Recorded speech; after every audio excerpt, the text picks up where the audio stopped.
ఈ దేశ ప్రధాన న్యాయమూర్తులకి ఒక మాజీ ముఖ్యమంత్రి ఇన్ని కేసులు పెట్టాడు అని నేను చెప్పాలా? ఆంధ్రప్రదేశ్ హైకోర్టు న్యాయమూర్తులకి నేను చెప్పాలా? వాళ్ళకి తెలియదా? సిబిఐ కోర్టులకి నేను చెప్పాలా? వాళ్ళకి తెలియదా? ఎవరు దోషులో ఏం చేస్తున్నారో తెలియదా? ఆగమ్మ విను.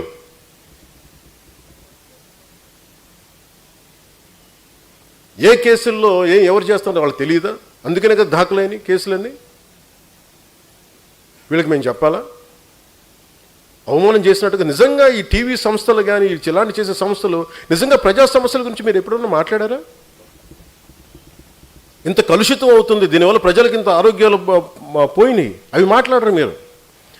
ఎంతసేపు ఎదవ చండాలపు రంకులు బొంకులు తప్ప మీరు మాట్లాడేది. చిన్నప్పుడు మేము ఒక ఏదో మ్యాగజైన్ గుర్తులేదు నాకు, ఏదో పేపర్ తెలుగు ఆంధ్రప్రభ అని తెలియదు, దాంట్లో ఫాలాక్షన్ డైరీ అని ఒకటి ఉండేది చిన్నప్పుడు. ఎప్పుడు చూడు దాంట్లో మొత్తం చూస్తే ఏడు వాడు రంకులు మాకు అనిపించింది. మేము చదువుతుంది మా అమ్మ తిట్టేది, ఇదేంటో ఈ ఛానల్ని చందనంతో పాటు అది కూడా చదివాడు అని నాకు అనిపించేది. అట్లాగే మేము ఏదైనా చూద్దామంటే ప్రజలకి విఘ్నత కలిగించే మాటలు మాట్లాడతారా? విజ్ఞానం కలిగించే మాటలు చెప్తారు, ఎందుకంటే దానివల్ల ఓట్లు పడవు. పవన్ కళ్యాణ్ అని ఎవరిని తిడితే, పవన్ కళ్యాణ్ అని అమిత్ షా గారు కూర్చోబెట్టి ఒక లేని ఒక కథనం కలిగితే చూస్తారు. నిజంగా మీరు వెళ్ళి కూర్చోబెట్టి ఎంత సమస్యలు ఉన్నాయి, 33,000 32,000 మంది ఆ రోజున మనకి గత ప్రభుత్వంలో వెళ్ళిపోయారు నేను చెప్తే అందరూ అపహాస్యం చేశారు, నన్ను కేసులు పెట్టారు. మరి అదే హోంశాఖ కూర్చోబెట్టి పార్లమెంట్లో చెప్పింది, మరి డేటా రిలీజ్ చేసింది. ఆ రిలీజ్ చేసినప్పుడు వీటి గురించి ఎవరు మాట్లాడరు. ఈ చండాలపు రంకులు బొంకులు ఈ చండాలం తప్ప ఏ రోజున బాధ్యతగా కూర్చోబెట్టి మాట్లాడారా? ఇది మీరు దీని మీద మీరు యుద్ధం చేయాలి, ఉద్యమీలు కానీ సాధక్స్గా మీరు గట్టిగా మాట్లాడాలి. ఇటువంటి మీరు ఎవరు ఏం చేస్తాం మాకెందుకు, ఎవడి వ్యక్తిగత జీవితం మీరు ఏం చేస్తా నాకు నేను ఎప్పుడు మాట్లాడాను. మన ఎమ్మెల్యేస్ కూడా ఇదే చెప్పారు, మేము నలిగి ఇక్కడ దాకా వస్తే మీ పర్సనల్ కాంటాక్ట్ తోటి మీరు దిగజార్చగానే చేసించాలని అభ్యర్థించాను అందరు.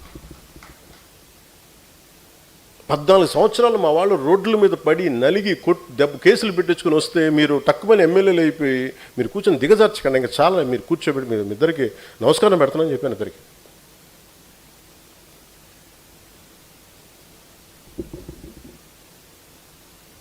అంటే నేను అనుకుంటుంది ఏంటంటే డిసిప్లైన్డ్గా నడపాల్సిన పార్టీని. You should be ideologically driven cadre or సాధక్స్. మీరు ఎందుకు మాట మాట్లాడుతున్నారు, మీరు ఏం చేయబోతున్నారు, మీకు ఎందుకు ఒక పర్పస్ లేకపోతే plus let us not do politics, let us not be in a political party, let's not be in Janasena. కేరళలో ఎందుకు జనసేనకు వచ్చారు? అక్కడ నా కులం ఉంది. అక్కడ తమిళనాడులో మురుగన్ మానాడికి వెళ్తే అక్కడ 10 లక్షల మంది అక్కడ కూర్చోబెట్టి నా కులం ఉంటుందా? మన భావాల్ని మనం అర్థం చేసుకునే వ్యక్తులు ఉంటారు కాబట్టి వస్తారు. ఎక్కడో తమిళనాడుకి వెళ్తాను, ఎక్కడో మన మహారాష్ట్రకి వెళ్తాను, ఎందుకు వస్తారు అక్కడికి? తెలంగాణలో కూర్చొని ఒక ఎంపీటీసీలుగా గెలుస్తారు, లోకల్ బాడీస్లో గెలుస్తారు. వాళ్ళ నుంచి కలవం కూడా కలవలా, కానీ జెండా పెట్టుకుని గెలిచేశారు, గుర్తుకు పెట్టుకుని గెలిచేశారు చాలామంది. అంటే భావం తాలూకు గొప్పది, భావ తీవ్రత అంత గొప్పది. ప్రజా యుద్ధ నౌకని గద్దర్ గారు కూర్చోబెట్టి నన్ను ఎందుకు ఇష్టపడతారు? ఒక దళిత కులానికి చెందిన ఒక మహాకవి, ఒక మహాగాయకుడు నన్ను చూసి ఎందుకు ఇష్టపడతారు? భావాన్ని చూసి ఇష్టపడతారు. ఇది అర్థం కాకుండా కూర్చోబెట్టి నువ్వు ఇక్కడున్న కొంతమంది నాయకులు ఆంధ్రప్రదేశ్లో నువ్వు కాపులకి ఏం చేసావు, కాపులకి ఏ రోజు నిలబడి నేను చెప్పాను అసలు? నాకు ఎంత విసుకొస్తుంది, మీరు ఎందుకు ఇంత దిగజారుస్తారు? నిజంగా వాళ్ళు ఒకసారి ఈ రోజున సభాముఖంగా వాళ్ళందరికీ చెప్తున్నాయి, మాట్లాడండి, మీకు కూడా చెప్పాలి. ఒకసారి మీరు అనిపిస్తారు ఎందుకు మాట్లాడమంటే, ఈ సందర్భాన్ని పురస్కరించుకొని నన్ను విమర్శించే కాపు నాయకులందరికీ కూడా నా సమాధానం చెప్తాను. 12 సంవత్సరాల తర్వాత నా మౌనాన్ని వీడి చెప్తున్నాను. నేను ఎప్పుడూ వచ్చింది ఒక కులం కోసం రాలా. కాపు నాయకులందరికీ ఇబ్బంది ఉందని చెప్తున్నాను. నేను ఒక కులం కోసం రాలా. నా దేశం కోసం వచ్చాను, నా నేల కోసం వచ్చాను, నా రాష్ట్రం కోసం వచ్చాను. మీరు నన్ను ఒక కుల నాయకుడిగా పెట్టాలనుకుంటే ఒక పని చేస్తాను. నన్ను విమర్శించే కుల నాయకులందరికీ కూడా, కాపు కుల నాయకులందరికీ మీ గురించి ఒక చక్కటి వివరణ ఇస్తాను. మీరే ముఖ్యమంత్రి అభ్యర్థిగా మీ అందరూ ఏకాభిప్రాయం సాధించండి. నన్ను విమర్శించే వాళ్ళందరూ ఒక ఏకాభిప్రాయాన్ని సాధించాలి. ఈ మధ్య నన్ను విమర్శిస్తున్న నాయకుడిని మీరు పని చేయండి, మీరే ముఖ్యమంత్రి అభ్యర్థిగా మీరు ప్రకటించుకోండి, మీరు నిలబడండి. సంపూర్ణంగా మీ వెంట ఉండే ఎంతమంది కుల సభ్యులు ఉంటారో వాళ్ళందరితోటి మీరు ముఖ్యమంత్రి అయిపోయిన సంతోషం.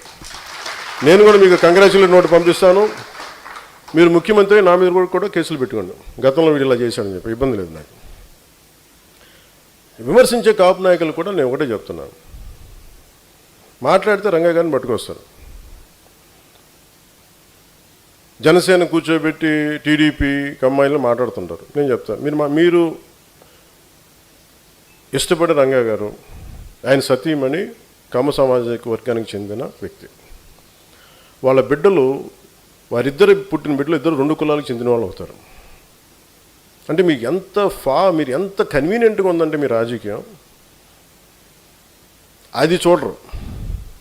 ఆయన బతికున్నప్పుడేమో వైసీపీలో ఉన్న నాయకులందరూ కానీ, ఇక్కడున్న నాయకులందరూ కూడా ఆయన బతికున్నప్పుడు ఒక్కళ్ళు మాట్లాడాలి ఆయన గురించి. చనిపోగానే ఈరోజు అందరికీ కోపాలు వచ్చేసింది. ఎందుకంటే మరి ఏం కూర్చోబెట్టి నా మీద పడ్డారు. నేను ఎప్పుడు కులం ప్రస్తావన తీసుకుని నేను ఎప్పుడు రాలేదు.